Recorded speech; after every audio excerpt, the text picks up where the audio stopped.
বলো। এখন এটা তো আমি জানি না, এটা তো আমি দেখি নাই আসলে, আমি এখন এখানে কি বলবো। আর মিথিলা আপু, আপনি ওনার সাথে আপনারা কি ঝগড়া লাগছেন নাকি? কার সাথে? রিয়ামনির সাথে। আমার সাথে কোনো ঝগড়া না অভি, আমি তো সবসময় সত্যি কথা বলি। ক্যামেরার সামনে কিভাবে আইসা যে ওনার নামে এগুলো বলতেছেন? ওনার নাম না তো, আমাকে নিয়ে প্রতিনিয়ত মিথ্যা কথা বলবে, অপমান করা হবে, আমি চুপ করে বসে থাকবো? বলো বলো, আমি কত সময় চুপ করে থাকবো? আমি পরকিয়া আমি তো শুনবো না। একটু পরে ফোন দিতেছি, একটু আম্মু ফোন দিতেছি, দাঁড়ান। আমি করছি, একটা ডিভোর্সি লোকের সাথে আমার সম্পর্ক ছিল। আচ্ছা, আমরা মিডিয়াতে কয়েকদিন ধরে দেখতেছি যে বউ বদল না, ওটা মিথ্যা কথা। ইতির সাথে কোনো খারাপ সম্পর্ক নেই আলমের। ইতির সঙ্গে কি হিরো আলমের কোনো? না না, কোনো খারাপ সম্পর্ক নেই।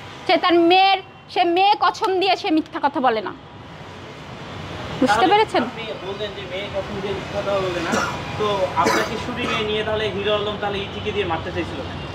মারতে চাইনি তো, মারা হইছে।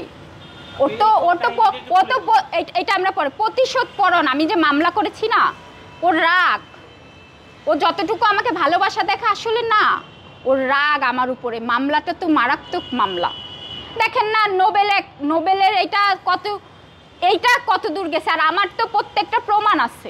আপনারা চলেন মহানগর, আমি কোন বাসায় ভাড়া ছিলাম, আমরা যাই, লাইভে চলে যাই। আচ্ছা, আমরা অন্য প্রসঙ্গে যাই। আপনি বলেছেন হিরো আলম এবং রিয়ামনি এক হয়ে গেছে, তারা একই বেডে, তারা হচ্ছে আমাকে হিরো আলমের কাছে, আপনার কাছে আছে। দুদিন আগেও তো আমরা দেখেছি তারা থানায় একে অপরের নামে মামলা করেছে।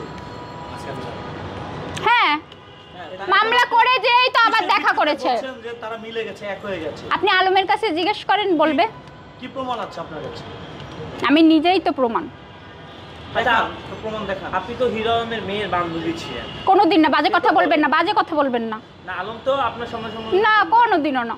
আমাদের সংসার হওয়ার কত পরে ওর মেয়েকে আমি চিনেছি। এই বাজে কথাটা বলেন না। তা সে এইগুলি বলছে কেন মিডিয়াতে? কি জানি, সে তো সাইকো, তো পাগল, মাথায় সমস্যা, মূর্খ। তারা মূর্খরা যা কিছু বলতে পারে, বোঝেন না?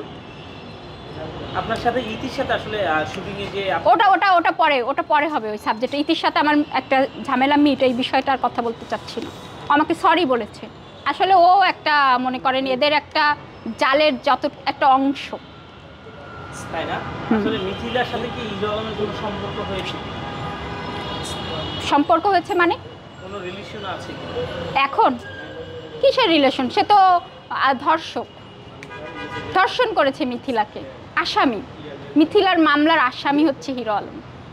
মানে আসামি বলতে মিথিলার মামলার আসামি হচ্ছে হিরো আলম, 1 নম্বর আসামি।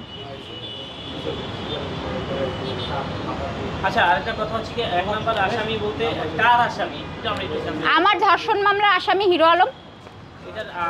এটা ইয়াকে সাক্ষী সাক্ষী আছে আমাদের, কোর্টেই বুঝবেন। সামনেই ডেট পড়ছে তো, তখন বক্তব্য দিব।